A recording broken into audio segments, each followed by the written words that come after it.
Hi, folks, welcome back to SQE1 window. And the topic today is vicarious liability, and we will try to understand it in a way that we can apply concepts on our SQE exams and situation scenarios which are given to us. So, this is where someone, like vicarious liability, in order to define it, it is where someone ends up paying for someone else, like someone else has committed tort, but you have to pay it. So, sounds unfair, is it? So, maybe, like, it sounds unfair, but people you have control over, so you are responsible for the fault they have done. For example, you got a coffee shop, at that point, you got people working for you. If a tort is committed, you or your business is liable for that. But the law, at that point, we need to understand, even if it is unfair, law says if you benefit from someone's work, you also share responsibility for the risk that come with it. Like, is it fair? Now it looks a bit fair. So this is a concept that is not about fault. It is about relationship between two people. Like, it holds employers accountable for the tort their employees commit in course of employment. Yesterday I was at a coffee shop and I was thinking about this topic, that if something goes wrong, if my stomach becomes upset because of something, a cake that was served by a coffee shop, so I can just go and sue the business if it goes in that way, in order to make the employer vicariously liable. So why?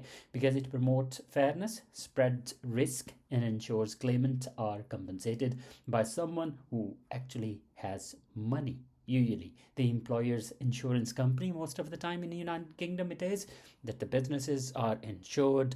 Like, once something goes wrong, so employer is covered by the insurance.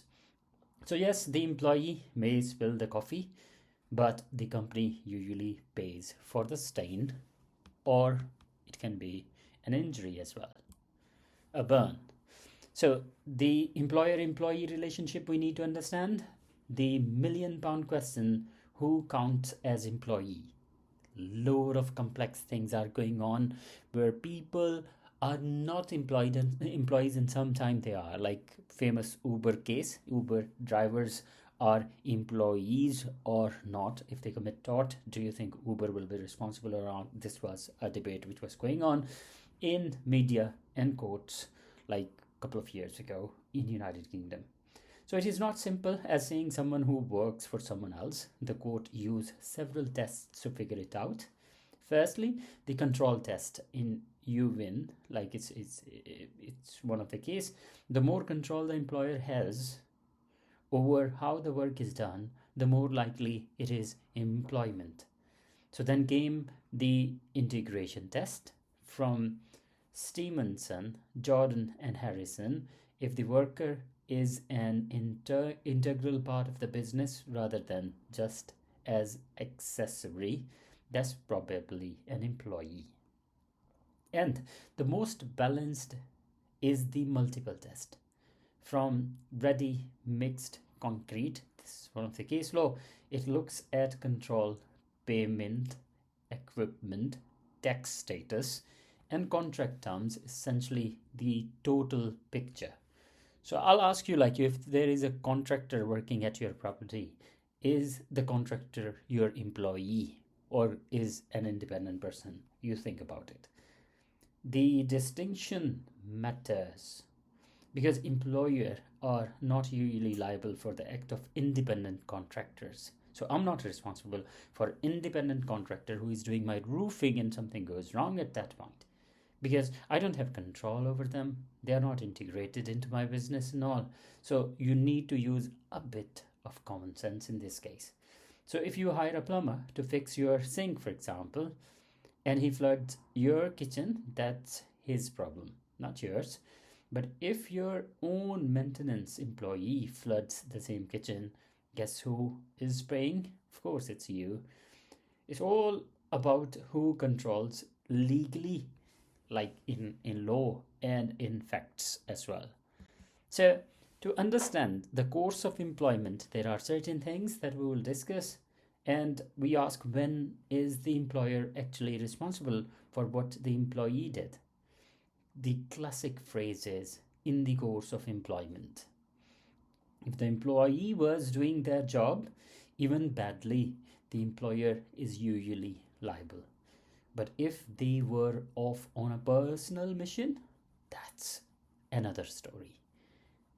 Let's look at a few examples. In Lister versus Hasley Hall Limited, staff at a boarding school committed terrible act of abuse.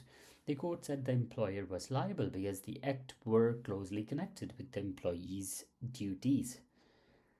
That gave us the close connection test, like how much employee was connected with the employer. On the other hand, in Jewel versus Morrison, an employee took a detour during deliveries to visit a friend.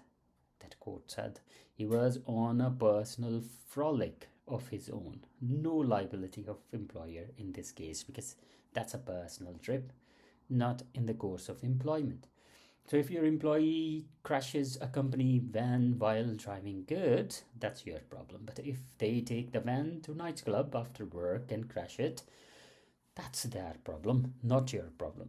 The trick for SQE exam is spotting whether the wrongful act is linked closely enough to the employee's job. If it is, liability usually follows. If it is not, it does not. So some of the modern developments we need to understand, and let's talk about how vicarious liability has evolved in modern world. We no longer live in the world where employee just means someone in a uniform working 9 to 5, for example, security guards or bouncers. The court have extended vicarious liability to cover modern relationship, people who look and act like employees, even if their contracts say otherwise. So court don't look at contract, but looks at what it is in fact.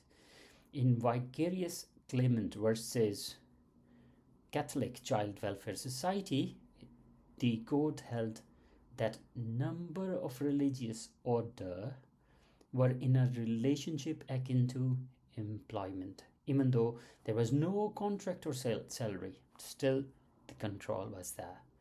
But in Barclays Bank PLC versus vicarious claimants in 2020, Supreme Court drew a line. The doctor performing medical exam for Barclays was an independent contractor, not an employee. So the Barclays was not liable for his action. So where is the line? The court looked at three things: the closeness of relationship, the employer's control and benefit, whether it's fair, just and reasonable to employ or to use tort, apply liability in that case. It is a balancing act between fairness to the victim and fairness to the defendant, of course.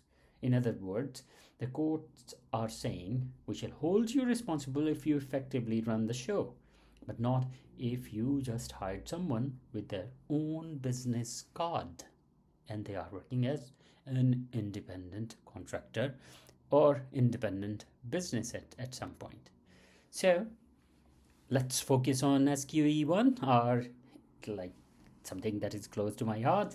So all right, let's begin it home with exam strategy.